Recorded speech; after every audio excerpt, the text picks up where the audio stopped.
Ela vai nos falar sobre fatores de risco da ruptura do ligamento cruzado anterior. Muito obrigada. Vamos lá tentar retomar o tempo perdido. Vou tentar não falar à ciclista, mas eu falo um bocadinho depressa, portanto peço um bocadinho de desculpa. Nós vamos falar da ruptura do ligamento cruzado anterior. Estamos todos aqui pelo mesmo, estamos todos aqui pelo desporto. E todos lhes apontamos vantagens relativamente à saúde e aos benefícios que tem. Porém, não podemos esquecer que lado a lado ao desporto vem a lesão musculoesquelética e isto pode destruir a época ao atleta e pode-vos destruir a época a vocês treinadores. Estas cenas, infelizmente, não nos são infamiliares, já todos nós vimos isto. E o que nós sabemos é que o joelho é a segunda articulação mais lesionada durante a prática desportiva. A diferença é que a lesão do joelho, apesar de ser menos frequente, é habitualmente muito mais grave do que as outras lesões, comportando uma elevada repercussão e um impacto desportivo importante. Quando falamos de LCA, o que é que estamos a falar do ponto de vista funcional? Interessa dizer que ele é o principal restritor da translação anterior da tíbia. Ele contribui ainda para uma estabilidade rotacional e, de forma secundária, para uma angulação var-var com o joelho em extensão. O cruzado anterior tem uma particularidade importante, que é uma atuação diferente em flexão e em extensão. Apesar de nós estarmos a falar de um feixe único do ponto de vista funcional, vemos que, do ponto de vista anatómico, vemos que do ponto de vista funcional há um feixe que se tensiona em extensão e outro feixe que se tensiona em flexão.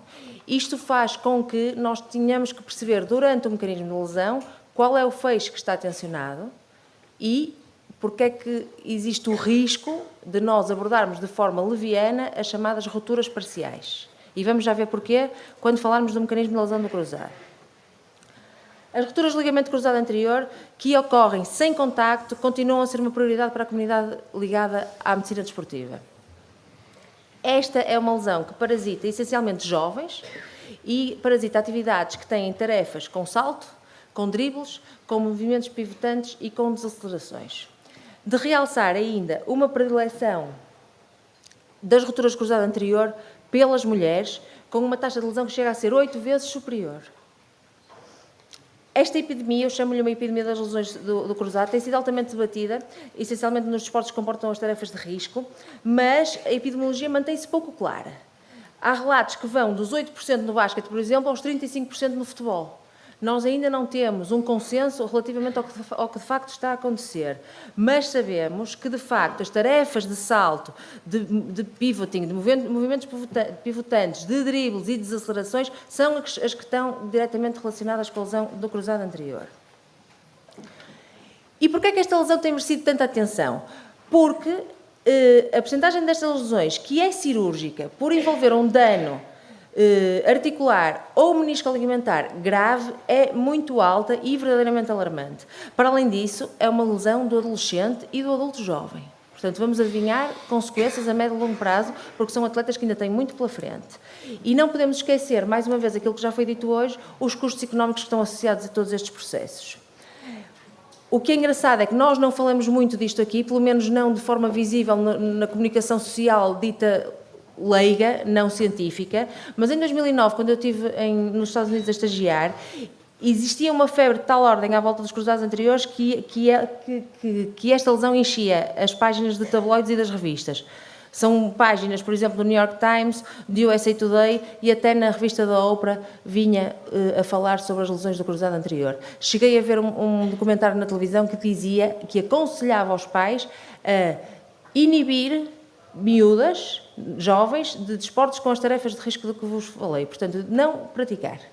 Era de tal forma a endemia do cruzado anterior. Se nós pensarmos nisto a sério, num país que está a balançar no trapézio da bancarrota, os custos associados não podem ser desprezados. Infelizmente, nós não somos de fazer contas, e se calhar por isso é que estamos onde estamos. Mas, nos Estados Unidos, o custo médio por cirurgia, sem tratamento de fisioterapia, sem tratamento de reabilitação, ronda os 5 mil dólares, excluindo dias de trabalho ou de ausência laboral. Isto prefaz cerca de 3 mil milhões de dólares por ano. Cá em Portugal é preciso fazer estas contas, é preciso criar um registro nacional. O que nós sabemos, por exemplo, das contas de Santa Maria, é que só no ano passado foram operados cerca de 350 cruzados no nosso hospital. Isso prefaz quase um cruzado por dia, se não trabalharmos aos domingos. são números verdadeiramente alarmantes e estamos a falar só de um hospital na cidade do Porto. Não só pela questão económica, mas também pela questão de impacto desportivo. Toda a gente sabe que a lesão do cruzado anterior vai parasitar o atleta e vai fazê-lo estar fora da atividade desportiva pelo menos 6 a 10 meses.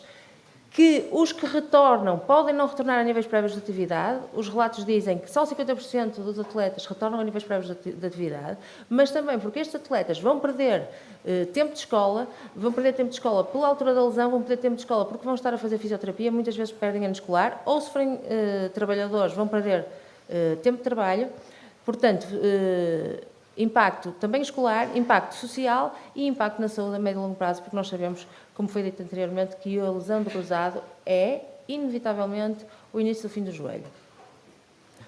Os custos a longo prazo, com um único doente submetido a alimentopatia do cruzado anterior, neste artigo da JBJS, pode chegar aos $40.000. Um doente, aos $40.000 durante a sua vida. Isto quer dizer que quando nós falamos na lesão do cruzado anterior, estamos a falar no primeiro episódio.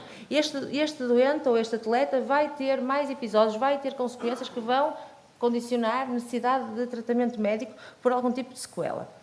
Normalmente são sequelas mínimas, como dor, derrame de repetição, alguma sensação de instabilidade ligeira, mas a progressão da doença até uma osteoartrose instalada é verdadeira em cerca de 20% dos casos, mesmo que não haja cirurgia. Qualquer que seja, após a lesão, 20% evoluem para a artrose. Mas podemos pensar positivo. Vamos lhe chamar uma lesão construtora de caráter ao invés de uma destruidora de carreiras. O que nós sabemos acerca do mecanismo de lesão? Só cerca de 30% destas lesões resultam de contacto direto com outro jogador ou com um objeto. Os restantes 70% estão associados àquelas tarefas que eu já falei, que comportem desacelerações, movimentos pivotantes e estes awkward landings, que normalmente quando existe uma perturbação durante o salto e ele vai cair de maneira estranha, como é o caso do que aconteceu no Zoom este ano, não sei se viram o vídeo, que é verdadeiramente assustador. Ou out of control play. Por exemplo, no basquetebol, quando o extremo está a lançar ao cesto e existe a perturbação do adversário e existe um jogo, uma atitude de jogo fora do controle, que se verifica também igualmente muito no handball. Normalmente a lesão acontece no contacto com o solo após o salto ou depois de uma desaceleração brusca. Quando contactamos com o solo, ou nesta desaceleração, ou no drible, o joelho está perto dos 30 graus. E aqui podemos voltar atrás e ver aquela história dos feixes funcionais do cruzado. Ora, se a ruptura do cruzado acontece perto dos 30 graus, o feixe que está tensionado foi aquele que eu vos falei, que fica tenso em extensão, que é o feixe posterolateral. Portanto, quando nós falamos de lesões parciais do cruzado anterior, teoricamente estaremos a falar de rupturas do feixe posterolateral. Ora, se nós sabemos que é este o feixe que está tensionado em extensão, é este o feixe que nós precisamos para fazer a atividade física. Portanto, uma ruptura parcial do cruzado, e infelizmente na ressonância nós não conseguimos diferenciar entre um feixe e outro, porque eles anatomicamente são o mesmo. Voltando atrás, uma ruptura parcial do cruzado pode comportar uma insuficiência do ligamento cruzado anterior e pode ser indicadora para a cirurgia na mesma. Isto foi o que se verificou num estudo videográfico que fizeram os noruegueses. Os escandinavos têm sido precursores no estudo sobre o cruzado anterior e eles viram que o mecanismo principal é este valgo forçado com o joelho perto da extensão completa, combinado com uma rotação da tíbia. E a junção desta rotação da tíbia a uma contração forçada do quadríceps pode provocar um conflito do cruzado anterior no côndilo femoral externo, provocando a sua falência. O que é que importa então? Identificar quais os fatores de risco que estão associados a estes movimentos, a estes awkward landings, a este out of control play, e estes fatores dividem-se em extrínsecos e em intrínsecos. Para nós, vão-nos interessar mais aqueles que são modificáveis, aqueles em que nós podemos atuar, porque é aí que podemos ter algum tipo de controle. Mas se começarmos pelos que são exteriores aos atletas, temos fatores como as condições meteorológicas, o tipo de condição, a interação da superfície com o piso, as ortóteses, as perturbações ao movimento. Relativamente às condições meteorológicas, verificamos que isto condiciona o piso, ou seja, o tempo mais seco, a evaporação mais elevada, faz com que o piso fique mais duro e isto aumenta a tração sapato-superfície. No entanto, nós não conseguimos controlar todos os fatores de forma a dizer que esta é a única variável com importância, porque se nós pensarmos nisto, no tempo mais seco também há mais rega. O relevado é mais regado, portanto, é pelo piso estar mais seco ou será por ele estar mais molhado? São variáveis difíceis de estudar por terem muita complexidade. Voltando aos pisos, têm sido muito debatidos, principalmente no futebol. Mas, e estranhamente, porque eu tinha uma ideia contrária, enquanto que se associa aos sintéticos uma grande taxa de lesão, a verdade é que na literatura essa taxa de lesão só é comprovada inequivocamente no futebol americano. E no futebol não é evidente, é equívoca.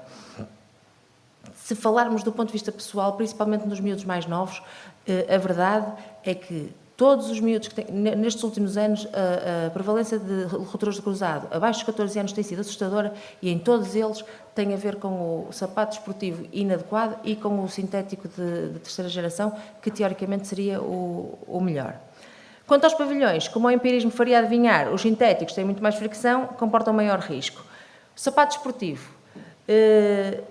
Aqui, apesar de ser um fator extrínseco, é uma forma fácil de minimizar o risco, principalmente naquilo que eu estava a dizer. Os miúdos gostam muito da sapatilha do Messi, do Cristiano, do Benzema e vão pela sapatilha. Agora, jogar com um pitão adequado para a relva num sintético é um erro. E muitas vezes são os pais e os treinadores que têm que estar atentos a estas situações. Os pitões mais curtos têm menor risco porque têm menos tração e porque as taxas de tração mais elevadas, para além da fricção, podem alterar os fatores de movimento, podem alterar o comportamento do neuromotor e influenciam assim indiretamente também o risco de lesão.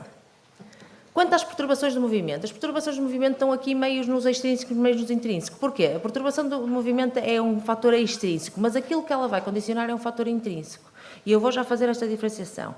Elas vão decorrer de uma interação do ambiente, portanto, de um fator extrínseco, de um fator externo ao atleta, mas vai ser um erro no controle motor que vai causar a lesão.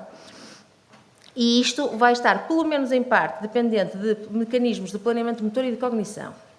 E que às vezes são esquecidos nos programas de treino neuromuscular. E estes mecanismos, combinados com fatores mecânicos intrínsecos aos atletas, têm interesse, já que são passíveis de responder à nossa intervenção também. Destes fatores neurocognitivos, vamos realçar o tempo de reação, a velocidade de processamento, a capacidade para o dual tasking, para a realização de duas tarefas simultaneamente, a interação complexa com o ambiente, combinados com os fatores biomecânicos referidos anteriormente, vão contribuir diretamente para o feedback do controle motor, influenciando o risco de lesão. Outra vez, eu tenho o cronómetro. 5 minutos. Faltam-me 7 minutos e meio. Passando aos fatores intrínsecos, onde moram os fatores biomecânicos, potencialmente modificáveis e, por isso, mais uma vez, aqueles que nos interessam mais. Vamos aos fatores anatómicos, que são aqueles que explicam porque é que a lesão do cruzado é típica da mulher. E isto vai-se ver porquê? Porque o alinhamento de todo o membro inferior vai contribuir para uma estabilidade global do joelho da atleta.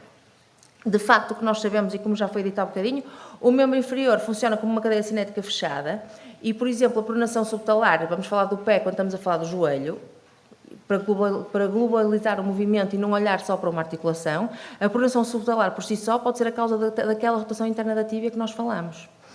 Esta alteração da mecânica vai conduzir a um aumento do valgo, aquele mecanismo que eu vos tinha dito, uma sobrecarga ligamentar, sendo que verificamos que se a pronação se mantiver para além da fase de contacto, há uma rotação excessiva da tíbia, uma transmissão anormal das forças proximalmente, um stress medial no joelho e uma alteração dos vetores da força que nele atuam. E o resultado pode ser este. Os fatores hormonais. Há uma série de fatores hormonais inerentes às mulheres que aumentam o risco de lesão ligamentar.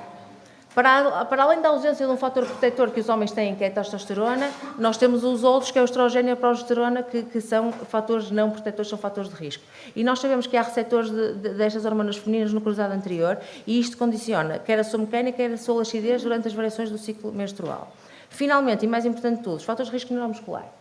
Estes resultam quer de padrões de movimento alterados, como padrões de ativação muscular alterados, e são como exemplos a menor flexão da anca e do joelho no movimento de contacto com o solo, o colapso em valgo do joelho, a rotação externa da tíbia, a menor rigidez articular do joelho e aquilo que já foi referido e que é fundamental, uma maior atividade do quadricípede versus os isquiotibiais. E esta contração quadricípede dominante é muito importante de identificar. E nós vamos conseguir verificar isso em todas estas lesões. Vamos lá ver. Aquela lesão do Zuma que eu vos falei, awkward landing, em que ele cai sem flexão da anca, sem flexão do joelho e há um colapso do joelho. Outra vez o out of control play. Temos o jogador que faz o afundanço completamente desapoiado, sem flexão da anca e do joelho, e o joelho estoura. As mulheres, apoios fora do eixo. Vamos lá outra vez, só para vocês verem o meu tempo.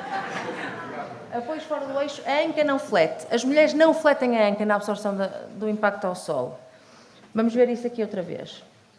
Vejam que estes movimentos são movimentos que fazemos repetidas vezes. Vocês não veem nada de normal nisto. E isto tem a ver...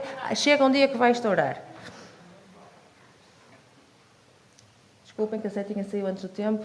Ora, vejam. Sem flexão. Vamos ver mais uma vez. Ela vai fazer o ressalto. E agora vamos lá ver. Anca em extensão, joelho pouco fletido e com colapso em valgo, rotação da tíbia e pronação subtalar. A contração quadríceps dominante durante as manobras de queda, do salto e do drible demonstra ser um fator de risco importante nos estudos laboratoriais. E estes estudos demonstram menor níveis de ativação do quadricípede, dos isquiotibiais, em relação ao quadricípede. Portanto, não estamos a falar só de força, estamos a falar de padrões de ativação muscular. Isto acontece porque a estabilidade do joelho está dependente destes padrões neurais de ativação muscular. E quando nós temos o quadricípede mais funcionante, vamos ter um antagonista do LCA, ele contrai e puxa a tíbia para frente. E os isquiotibiais são protetores, são agonistas do cruzado anterior. Mais uma vez, isto não está só dependente de desequilíbrios da força, está dependente de mecanismos de coativação muscular que não se treinam com trabalho de força, treinam-se com programas neuromusculares. E nós agora já percebemos porque é que ao aumento da participação feminina no desporto se juntaram 8 vezes mais lesões do cruzado anterior. Para além dos fatores anatómicos e dos fatores hormonais, sabemos que as mulheres também vão pecar por falta do controle neuromuscular. Têm uma contração quadricípede dominante, com menor flexão da anca, menor flexão do joelho, apoios fora do eixo e alterações neurocognitivas, aquela coisa que eu vos tinha falado no início do fator neurocognitivo. O que é mais gritante e facilmente identificável é o valgo dinâmico, que vocês identificam muito bem, principalmente no voleibol, é muito fácil, ou durante um agachamento, vocês conseguem ver isto muito bem. Em jeito de conclusão, ao episódio de lesão antecedem-se outros fatores, muitas vezes passíveis de identificação precoce e de potencial modificação.